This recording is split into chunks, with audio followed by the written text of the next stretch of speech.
Howdy, y'alls. I hate to be seen in the same outfit twice, but oh well. So anyway, I got home from the Highland Games or Highland Festival up in Richmond today, and well, I had some in between time here. So now I have to forewarn you guys. These are Chinese pipes that pitch really low. And if you look at the drones in the video, they are almost bottomed out. Now, this is my Pakistani chanter that pitches low enough to work well with drone extenders on standard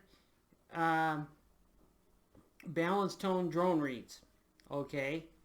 And I have tape on every single note except for the bottom tone holes. And I've never been really sure what the low G is supposed to sound like. And the way I've been tuning this chanter is the reed is almost ready to fall out. When I try to moisten the reed or manipulate the reed, it comes out. So it's pretty loose. Now the drones are bottomed out. The drone reeds are bottomed out to pitch up to this chanter. So, and I'm not finished with it yet. Excuse me, I got darn fleas. This is Utah. We don't have fleas. It's too dry and the altitude is too high. So anyway, so I'm just pretty much posting this to let you guys know that I'm still working on them. The chanter reed is really sensitive to pressure, and I can only imagine what it was like back in the 1800s when people were tuning back then. Because I've heard stories about having to change your blowing to specific tunes in or notes on your bagpipe. So that's hugely distracting. I can only imagine how much these guys used to practice back then. And, you know, it's, well, it's, what is it, a lifestyle in the modern terms. You know, to them it's bagpiping and it's a passion and almost a religion. You couldn't have P-Rock without that kind of understanding and knowing how to play up notes without people noticing. So, this is going to be my update on my progress on these pipes. My intention is to get at least 2 B-flat chanter reeds. Then I'm not carving this chanter, period, because it'll work well with another set of pipes that I know how to tune down to without all this tape on it. I am trying to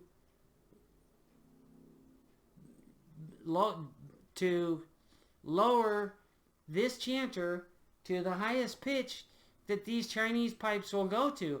I mean, it sounds pretty cool, and I wish you guys could hear it in person because there's a lot of energy in it. And they aren't very air efficient. Because, well, I'll go through them when I'm able to tune them to my satisfaction and the way I want the notes.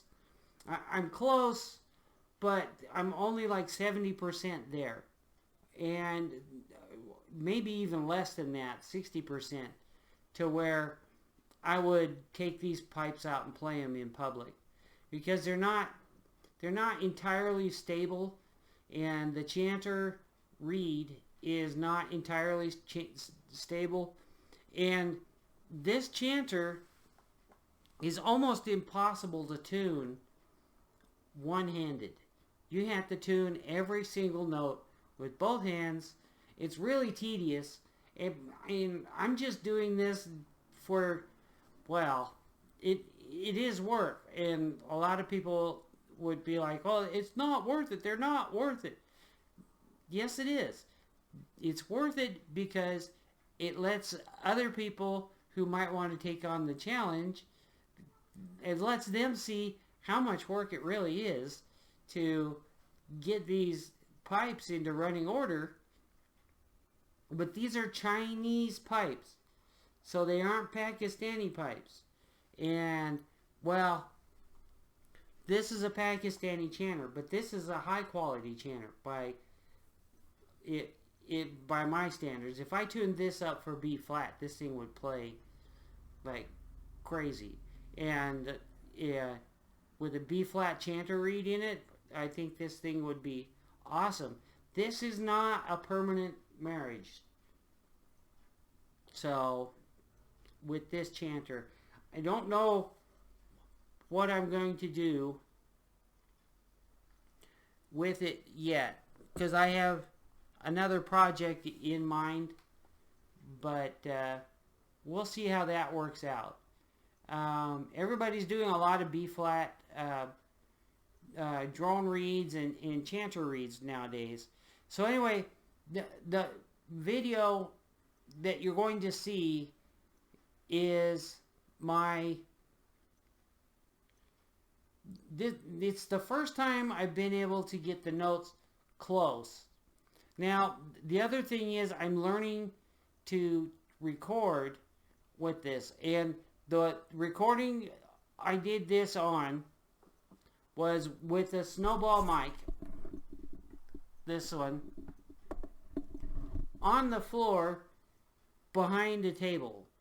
Now, I'm going to try another recording with it possibly in a box or completely blocked off from the direct sound.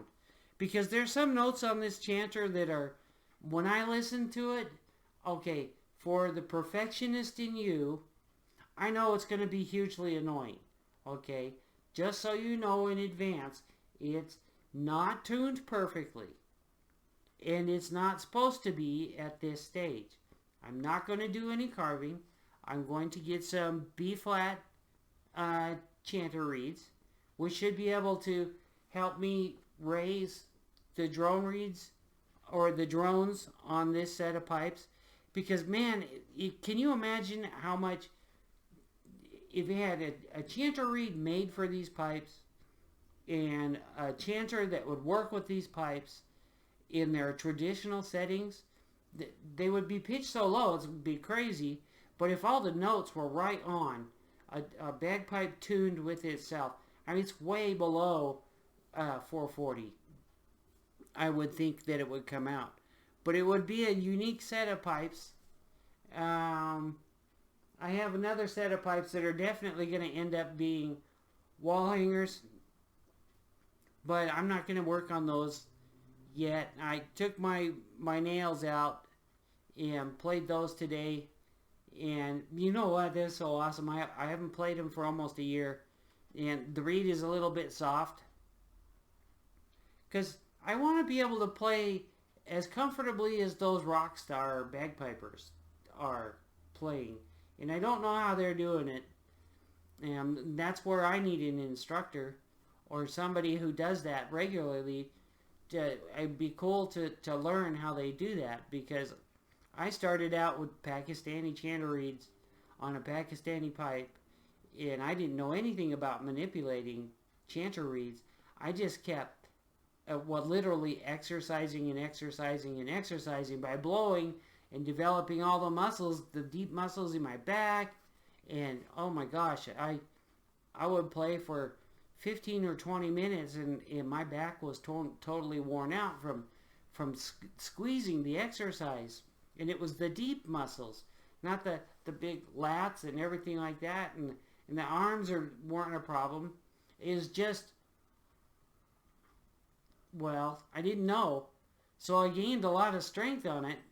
And eventually I was able to play for, like 2 hours or something like that. But now I want to be able to play more comfortably so I can play my quicker tunes that I know better on the Great Highland pipes. And the only thing I don't I don't like is I don't want the channel reed so soft that it squeals, because I'm still going to have trouble not overblowing the reed. I was having trouble with that when I was competing in Costa Mesa and at the Queen Mary. So anyway, here it comes. Be gentle with your comments. This is an experiment. It's for the fun. It's for education, sorta, and learning how the differences between the pipes. Because I mean, I've got my low parlor pipes. I got my high parlor pipes. Okay, I've already learned with my high parlor pipes that because the bag is so stiff and because the way the drone reeds are set up, okay, those are probably not good pipes for slow air. But my low-pitched ones, parlor pipes, are pretty much rock steady. The tuning's good for the between the drones and the chanter. I probably won't be able to play with anybody else, but for my own enjoyment, there's nothing wrong with them. And there's stuff that I had to science out with that over the last 2 years. And they keep getting better and better and better.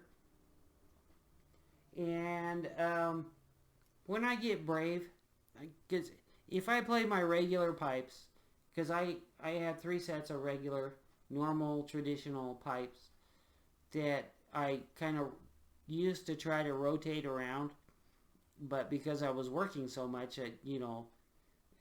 2 days off and sometimes only 1 day off, you don't feel like practicing because you're burned out. So anyway, here it comes. There's a lot of the distortion is because I'm learning how to record on this microphone. I'll try that's the blue Snowball. And the next one is the Yeti, which I don't know how that one's going to react to it. Well, I might end up just putting my microphones in a box.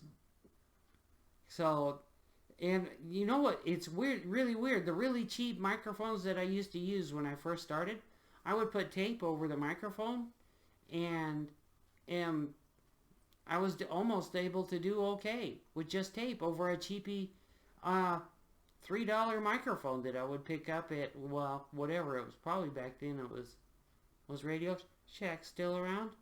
I would just pick up whatever was cheap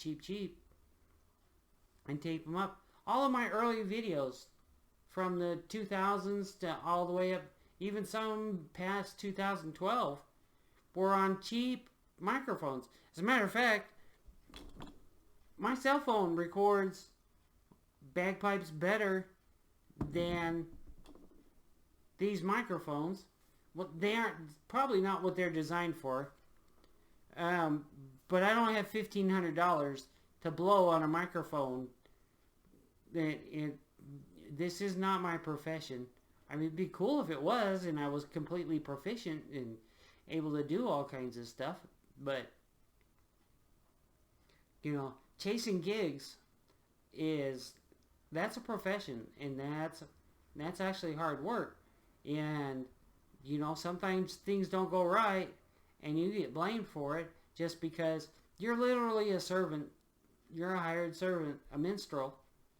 And if you make somebody unhappy, then word gets out. So, busking and doing gigs and stuff like that is hard work. I drive a bus. I get to talk to really cool people all the time.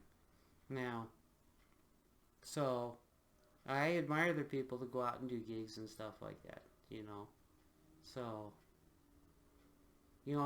audiences are forgiving, but if you're not there on time, or your instrument fails, I always bring 2 sets of pipes with me when I do a gig, simply because if one instrument fails for whatever reason, I have my backup instrument ready to roll, and I'll switch back and forth.